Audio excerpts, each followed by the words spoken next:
Bapak, Ibu, Saudara-saudari, mari kita menandai diri kita dengan tanda kemenangan Kristus. Dalam nama Bapa dan Putra dan Roh Kudus. Amin. Allah Bapa yang Maha Kuasa dan Kekal, Allah Maha Pengasih dan Maha Penyayang, kami bersyukur kepadamu karena Engkau amat mengasihi kami. Maka kami mohon kepadamu, bantulah kami dengan Roh Kudus agar kami mampu memahami firman-Mu yang mengajarkan kami untuk saling mengasihi. Bersabdalah kepada kami Tuhan, kami siap mendengarkannya. Doa ini kami sampaikan kepadamu dengan perantaran Kristus Tuhan kami. Amin.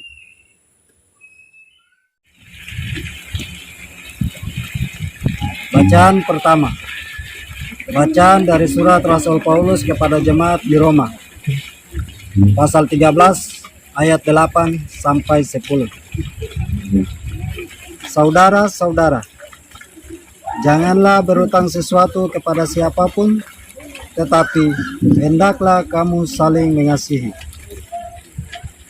Sebab barang siapa mengasihi sesamanya manusia, ia sudah memenuhi hukum Taurat. Karena firman berikut ini, jangan berzina, jangan membunuh, jangan mencuri, jangan mengingini, serta segala firman lain manapun juga sudah tersimpul dalam firman ini, kasihilah sesamamu manusia seperti dirimu sendiri. Kasih tidak berbuat jahat terhadap sesama manusia. Karena itu, kasih itu kegenapan hukum Taurat. Demikianlah sabda Tuhan. Firman Tuhan diambil dari Injil Suci menurut Lukas, bab 14 ayat 25 sampai 33. Pada suatu ketika orang berduyun-duyun mengikuti Yesus dalam perjalanannya. Sambil berpaling, Yesus berkata kepada mereka, "Jika seorang datang kepadaku dan ia tidak membenci bapaknya, ibunya, istrinya, anak-anaknya, saudara-saudarinya, bahkan nyawanya sendiri, ia tidak dapat menjadi muridku. Barang siapa tidak memanggul salibnya dan mengikuti aku, ia tidak dapat menjadi muridku. Sebab siapakah di antaramu yang mau membangun sebuah menara, tidak duduk membuat anggaran belanja dahulu? Apakah uangnya cukup untuk menyelesaikan pekerjaan itu? Jangan-jangan sesudah meletakkan dasar, ia tidak dapat menyelesaikannya. Lalu semua orang yang melihat itu akan mengejek dengan berkata, orang itu mulai membangun tetapi tidak dapat menyelesaikan. Atau raja manakah yang hendak berperang melawan raja lain, tidak duduk mempertimbangkan dulu apakah dengan 10.000 orang ia dapat melawan musuh yang datang menyerang dengan 20.000 orang? Jika tidak dapat, ia akan mengirim utusan selama musuh masih jauh untuk menanyakan syarat-syarat perdamaian. Demikianlah setiap orang di antaramu yang tidak melepaskan diri dari segala miliknya, tidak dapat menjadi muridku." Demikianlah sabda Tuhan. Shalom Bapak, Ibu, Saudara dan Saudariku yang Tuhan Yesus kasihi. Konsekuensi kita mengikuti Yesus adalah memanggul salib dan melepaskan diri dari segala miliknya. Apa artinya memanggul salib? Memanggul salib berarti kita diharapkan untuk masuk terlibat di dalam hidup dan karya Yesus sendiri. Hidup Yesus selalu mencerminkan kasih Allah Bapa kepada kita. Ia selalu mengasihi semua orang, baik orang jahat maupun orang baik.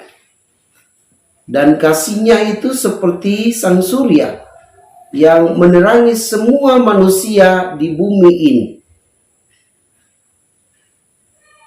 Inilah contoh yang mesti kita kembangkan, kita hidupkan di dalam kehidupan harian kita. Kita mesti mengasihi sesama kita, apapun keadaannya. Mengapa? Karena sering kita mengasihi orang yang hanya mengasihi kita. Kalau orang yang membenci kita, orang yang caci maki kita, orang yang selalu membuat kita sakit hati, kita sulit mengasihi mereka. Maka mari kita berjuang memanggul salib kita, yaitu mengasihi orang tanpa melihat siapa itu dia. Maksud saya adalah mengasihi orang karena dia adalah ciptaan Allah. Mengasihi orang karena dia adalah sesama kita. Dialah saudara kita. Mengasihi terus-menerus seperti yang Yesus sudah lakukan kepada kita manusia. Kemudian yang kedua adalah kita mesti melepaskan diri dari segala milik kita. Segala milik yang dimaksud di sini yaitu orang tua kita, saudara-saudari kita, harta kekayaan yang kita miliki. Itu mesti kita lepaskan, lalu kita mengikuti Yesus. Melepaskan dalam arti bahwa kita mesti memusatkan perhatian kita, memusatkan kasih kita itu kepada Yesus. Yesuslah harta kita yang paling berharga. Yesuslah segalanya bagi kita. Jika kita mampu melakukan hal ini, berarti kita sedang berusaha untuk menjadi murid Yesus yang sejati. Karena menjadi murid Yesus, kita mesti mampu mengasihinya. Dan kasih kita kepada Yesus, kepada Allah Bapa, mesti terwujud di dalam cinta kita kepada sesama kita. Maka mari kita berusaha untuk selalu mengasihi sesama kita. Kita mulai mengasihi suami kita, walaupun kadang suami kita menyakiti kita. Kita mesti mengasihi istri kita, walaupun mungkin istri kita menyakiti kita. Dan ini memang butuh perjuangan yang luar biasa. Saat-saat ini kita bisa melihat suami istri sulit untuk mengasihi, sehingga sulit juga memaafkan jika yang satu melakukan kesalahan terhadap yang lain. Akhirnya keluarga mulai retak, keluarga mulai bentrok. Bahkan ada suami istri yang sudah pisah ranjang.